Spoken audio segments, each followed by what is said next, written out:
आइए, आप सुन रहे हैं श्रीमद् भागवत के अंतर्गत राम कथा। महारानी कैकेयी ने महाराज दशरथ से कहा, मांग मांग पे कहो पिय कहो न लेओ न देओ, देन कयो वरदान दोए, त्यो पावत संदेह। ये आप सुन चुके हैं। इससे आगे महाराज क्या कहते हैं, आइए सुनते हैं।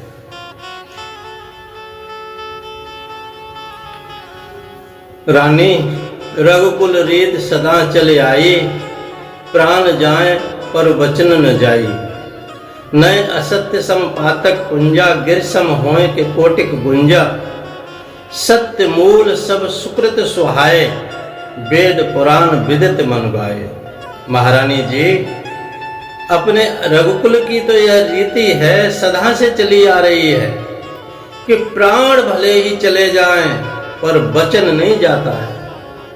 आपको जो वरदान चाहिए सो मांगिए। अपने कुल में पहले से ही यह सिद्धांत स्वीकृत हुआ है कि जगत में सत्य जैसा कोई कर्म नहीं है और असत्य के समान पातकों का समूह कुछ नहीं है। जितने सुंदर सुकृत पुण्य हैं उन सब का मूल सत्य है।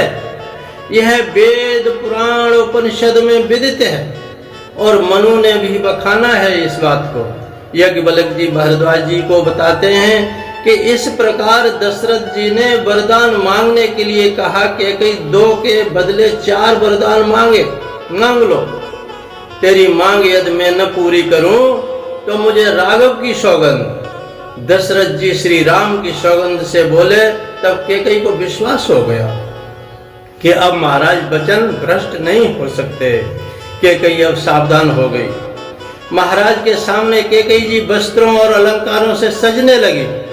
जैसे हिरण का शिकार करने के लिए भीलनी भी फूल की वेणी डालकर श्रृंगार करती है, उसी प्रकार महाराज के मनोरथ रूपी मृग का शिकार करने के लिए कैकेयी आज भीलनी की तरह सज रही है, श्रृंगार कर रही है।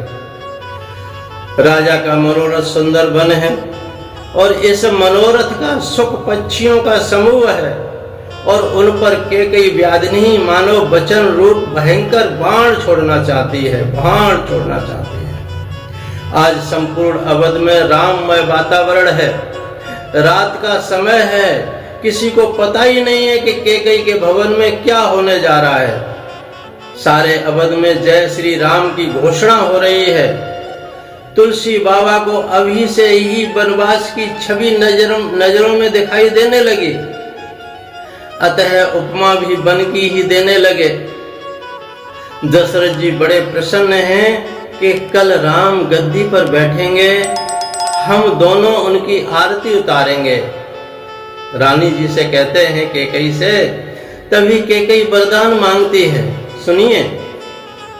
सुनिए महाराज, सुनो प्राण प्रिय भामत जी का, देव एक बर भरतन टीका। मांगो दूसर बर कर जोरी, पूर्वो नाथ मनोरथ मोरी।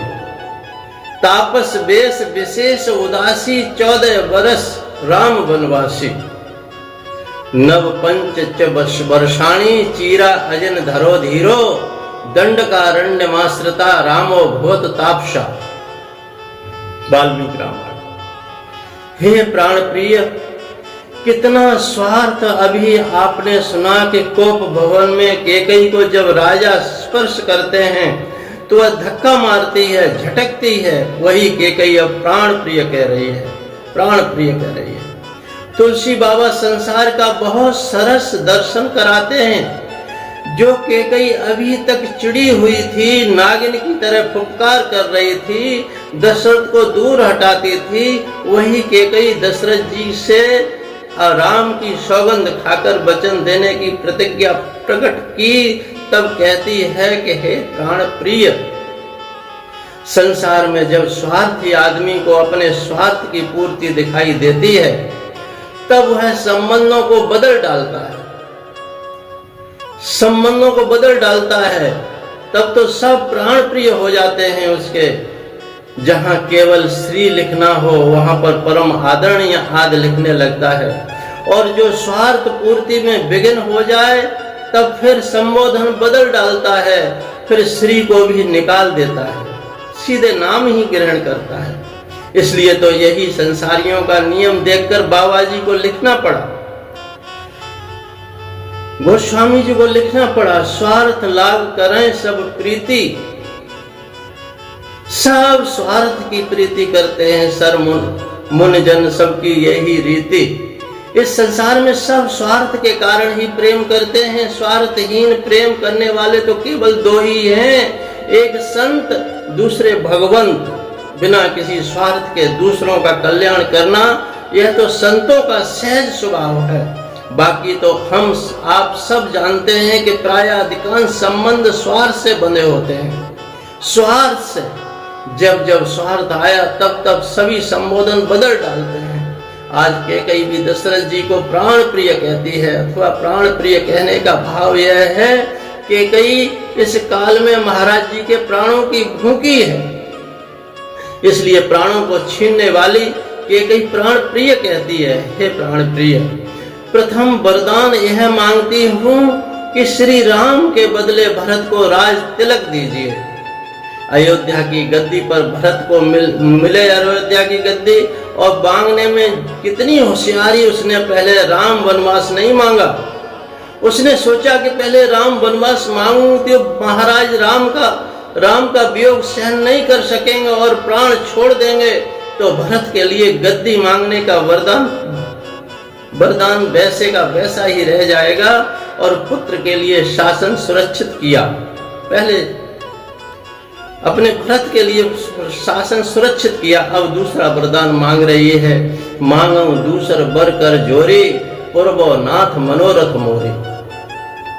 अब दूसरा वरदान, पहले भरत का राज उसने निश्चित कर दिया, दूसरा वरदान हाथ जोड़कर मांगती हूँ, स्वामी मेरे मनोरथ पूर्ण कीजिए। पहले वर में हाथ नहीं जोड़ी, दूसरे वर में जोड़ी। इसका यह कारण है कि इस दूसरे को अति अगम जाना। पहले वरदान में धन और दूसरे में प्राण लेना है, इस कारण इस वर में अधिक नम्र हुई। अथवा युद्ध में रथ की धुरी टूटने पर धुरी के स्थान पर हाथ लगाया था कैकेयी ने, और सारथी के मरने पर रथ हाँका था, उसी के जोर से वरदान पाया। वही हाथ जोड़ती है, वही हाथों को जोड़ती है कि इनकी ओर देखकर वरदान मांगती हूँ बाबा जी। बाबा जी तुलसीदास जी से कहते हैं कि जिस हाथ से धक्का मारा अब उसी हाथ से प्रणाम करती है। मात्र स्वार्थ दोनों हाथों जोड़कर अवधपति को अपने गले अपने कहने लगी कि हे नाथ, मुझे आशा है कि आप मेरा मनोरथ जरूर पूरा करेंगे। जब कैकेयी के मुख से दूसरा वरदान निकला तब तुलसी बाबा की कुटिया रो पड़ी होगी। ये अयोध्या कांड तो आंसुओं के कांड है, आंसुओं का कांड है। क्या मांगती है देखो, तापस बेश विशेष उदासी, 14 वर्ष राम वनवासी। तापस का वेश धारण करके राज कुटुंब सभी छोड़कर राम वन में जाकर रहे।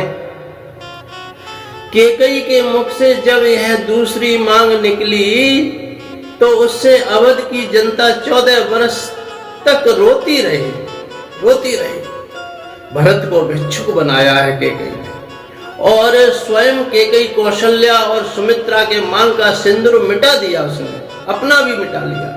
तुलसी बाबा को लगा होगा कि यह चौपाई न लिखूं।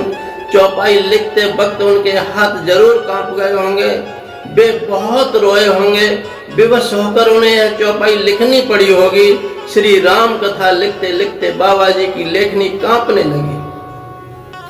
वनवास की चौपाई लिखते वक्त उनका हृदय नहीं कहता कि इतना कष्ट भाव श्री राम पर बेदृढ़ हो गए। अब सब जानते हैं कि कैकेयी के मुख से दूसरे वरदान की मांग में 14 साल का वनवास निकला। कैकेयी ने विचार किया कि रघुनाथ यहाँ रहेंगे तो उपाधि धारण करेंगे, और मुनि वेश कराने का प्रयोजन यह है कि वन में अभ्यास से रजोगुण वृत्ति की शांति हो जाएगी, और तब फिर राज्य की वासना न उठेगी। विशेष उदासी इसलिए कहा कि उदासी तो विश्वामित्र आदि ऋषि भी हैं, उनके संग गाड़ी घोड़ा बैल फौज पलटन सब रहती है, वनवासी वन में रहते हैं, लेकिन राम के साथ कुछ भी न रहे। नहीं तो संपूर्ण जनता राम की तरफ चली जाएगी, कहीं वन अयोध्या न बन जाए और अयोध्या वन न बन जाए। एकांत में भी निवास होता है, परंतु राम ऐसे न रहें, विशेष उदासी रहें, अर्थात कुछ भी संग न रखें, एकांत में रहें। यह भी अति वैराग्य का हेतु होगा, जिससे राग किंचित भी नहीं रहेगा। उतने में मेरा भरत दृढ़ हो जाएगा। और हम जानते हैं कि कैकेयी के मुख से दूसरे वरदान की मांग में 14 साल का वनवास निकला। मंत्रा ने तो 14 वर्ष का वनवास नहीं कहा था, मंत्रा ने नहीं कहा था कि 14 वर्ष का वनवास, उसने तो मात्र यही कहा था कि राम को वनवास दिला दो। वैसे मंत्रा यही चाहती थी कि राम को आजीवन वनवास मिले। आंकड़े नहीं देने थे मंत्रा को, भय था कि कुछ वर्ष का वनवास कहूंगी तो राम वनवास के बाद वापस आएंगे और अयोध्या वैसे के वैसे ही रह जाएगी। राम तो दयालु हैं, इतने वर्ष के बाद वापस आएंगे तो मेरे गुनाह क्षमा कर देंगे। मंत्रा तो चाहती थी कि राम को आजीवन वनवास मिले, वे अयोध्या को देखे नहीं, अतः आंकड़े कोई नहीं दिए। ये तो कैकेयी के मन मानस से निकले वचन हैं। इसमें संतों के अनेक मत हैं, संतों ने अनेक मत उदाहरण दिए हैं कि 14 साल की क्यों मांगा। प्रश्न उठता है ना, 14 साल का ही क्यों मांगा, 13 का मांग लेती, 12 का मांग लेती। एक संत बोले ऐसा मत है कि ईश्वर की प्रेरणा से 14 साल कैकेयी बोल गई, क्योंकि रावण की आयु 14 वर्ष थी, अतः 14 वर्ष का वनवास कैकेयी के द्वारा मांगा गया। क्योंकि कैकेयी कर्मा अवतारी थी, श्री राम कैकेयी की गुप्त वार्ता भी हो चुकी थी। श्री राम की प्रेरणा से ही सरस्वती ने कैकेयी और मंत्रा की बुद्धि बदलकर उन्हें 14 वर्ष का वनवास देने के लिए उत्प्रेरित किया। सरस्वती को शक्ति से बाध्य होकर कैकेयी ने दशरथ से राम के लिए 14 वर्ष का ही वनवास मांगा था। इस कारण 14 वर्ष। एक ये दूसरा मत है। आध्यात्मिक मत ऐसा है कि 5 ज्ञानेंद्रियां, 5 कर्मेंद्रियां और मन बुद्धि चित्त अहंकार, इन 14 पर काबू पाए तभी रावण मर सकता है। इसलिए रावण को मारने के लिए 14 वर्ष साधना की, इन 14 तत्वों पर काबू पाना है, अतः 14 वर्ष इसलिए भी मांगा। तीसरे संत कहते हैं, तीसरा मत है अयोध्या के रघुवंश की गद्दी जो उनके 14 सोपान थे, 14 सोपान माने 14 सीढ़ियां चढ़ने के बाद ही उस सिंहासन पर बैठ सकता है कोई। राम राज्य बनाने के लिए 1 साल के वनवास द्वारा रघुवंश में राम राज्य का एक सोपान माने एक साधना 1 वर्ष की होती है, चढ़ा गया। इस कारण 14 वर्ष का वनवास मांगा। चौथा मत है दक्षिण भारत के संतों के मतानुसार जब राम जी धनुष तोड़ने जनकपुर में खड़े थे, तब सीता जी ने जनकपुर में ऐसी मनौती की थी कि हे महादेव, हे भोलेनाथ, यह धनुष आपका है और श्री राम के हाथ से धनुष टूटे और मैं उनके गले में जयमाला डालूं, पहनाऊंगी तो उनकी पत्नी मैं बन जाऊंगी और हम दोनों 14 साल वन में रहकर आपका भजन करेंगे। अतः सरस्वती की प्रेरणा से कैकेयी के मन में 14 साल का विचार आया। एक ये भी उदाहरण है। 5वां मत है वाल्मीकि जी की तिलक भूषण नामक वृत्ति का कथन है कि जिस समय महाराज दशरथ जी कैकेयी के महल को गए थे, उस समय मात्र 2 घड़ी रात्रि थी। 2 घड़ी रात्रि व्यतीत हुई थी, शेष 14 घड़ी रात्रि बाकी थी। चूंकि राजगद्दी होने में मात्र 14 घड़ी शेष थी और प्रातः ही श्री राम का राज्य अभिषेक होना था, अतः कैकेयी ने क्रोधावेश में घड़ी के लिए कि यदि ये 14 घड़ी के बाद ही राम को राजा बनाने की इच्छा रखते हैं तो मैं इस 14 घड़ी के बदले ही 14 वर्ष का वनवास राम के लिए मांगूंगी। अतः 14 वर्ष का वनवास मांगा। 14 वर्ष का वनवास सजा रूप में। छठवां मत है कि कई ने राज समाज होना मंत्रा के मुख से 14 दिन पीछे 15वें दिन सुना तो एक एक दिन का दंड, एक एक वर्ष यानी 14 वर्ष का वनवास दिया। अतः 14 वर्ष। 7वां मत, 14 वर्ष में बनलीला और निशाचर वध करने से 14 भवन सुखी होंगे। इस कारण से सरस्वती जी की प्रेरणा से कैकेयी ने 14 वर्ष का वनवास मांगा। 14 वर्ष।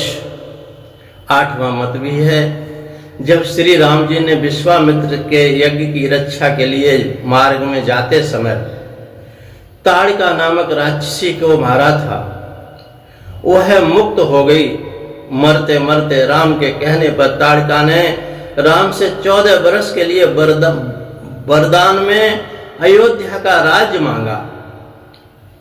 श्री राम को चूंकि भविष्य में होने वाली सभी घटनाओं की जानकारी थी, अतः उन्होंने ताड़का को मारकर उसकी खोपड़ी की अस्थि से खड़ाऊं रतन जड़ित थी उसे बनवाया। श्री राम के वनवास के बाद यही खड़ाऊं जो ताड़का खोपड़ी की हड्डी से निर्मित थी और राम के द्वारा ताड़का का वध होने से पावन हो गई थी, उसे भरत अयोध्या ले गए और इसी खड़ाऊं ने 14 वर्ष तक अयोध्या के राज सिंहासन का उपभोग किया। हमारे भारतीय ऋषियों ने अपने अपने मतानुसार अनेक कारण बतलाए, जो भी कारण हो, परंतु 14 वर्ष का वनवास कैकेयी ने मांगा कि 14 वर्ष राम वनवासी। शुरू में कैकेयी ने ये कहा कि तपस्वी का वेश धारण कर उदासीन व्रत धारण कर लें करके इतना शब्द उपदेश ने जब सुना तो सोचा कि मेरी कैकेयी ये कहना चाहती है कि भरत को राज्य दे दो और आप उदासीन व्रत लेकर के वन में चले जाओ। परंतु जब बाकी की आदि चौपाई महाराज के कानों में पड़ी तब वे स्तब्ध रह गए। बिल्कुल अचानक आकस्मिक तापस वेश धारण करके उदासीन व्रत लेकर राम कल 14 वर्ष के लिए वनवास जाएं। भरत को शासन, राम का वनवास, राम वनवास शब्द कान में पड़ते एक पिता के रूप में दशरथ जी की उस वक्त कैसी स्थिति हुई होगी, इसका वर्णन बाबा तुलसीदास जी बहुत नहीं कर सके। बाबा जी बस इतना ही लिखते हैं कि जैसे शेरनी गर्जना करे और बूढ़ा हाथी कांपने लग जाए, उसी प्रकार राजा कांपने लग गए, नेत्र सजल हो उठे, उन्हें चक्कर आने लगा, पूरा राजभवन घूमने लगा। बोले कैकेयी तुम क्या बोल रहे हो? महाराज तपस्वी का रूप लेकर आपका राम 14 वर्ष वनवास जाए, यह मेरी दूसरी मांग है। राम का वनवास सुनकर के महाराज खड़े हो गए। इस महाराज एकदम सूख गए। कैकेयी के निकट जाकर उन्होंने कहा, मुझे खबर है कैकेयी, तुम मेरे प्रेम की कसौटी कसती हो, बनावटी बात करके मुझे राम से कितना स्नेह है इसका अनुभव कर रही हो। परंतु कैकेयी एक बात कह दूं, यदि तुम प्रेम और लगाव की कसौटी कर रही हो तो जल्द स्पष्ट कर दो, नहीं तो कदाचित इस प्रेम और लगाव के कारण मेरी मौत का निमंत्रण बन जाए। इससे आगे की कथा आगे के भाग में सुनेंगे। इतना ही कहकर के वाणी को विराम। जय सिया राम, जय सद्गुरुदेव भगवान की जय। जय जय श्री कृष्ण, जय जय श्री राधे। सोहम सोहम सोहम। सुनते रहिए, बड़ी मार्मिक कथा है, ऐसे ही आगे बढ़ते रहेंगे। श्री भागवत के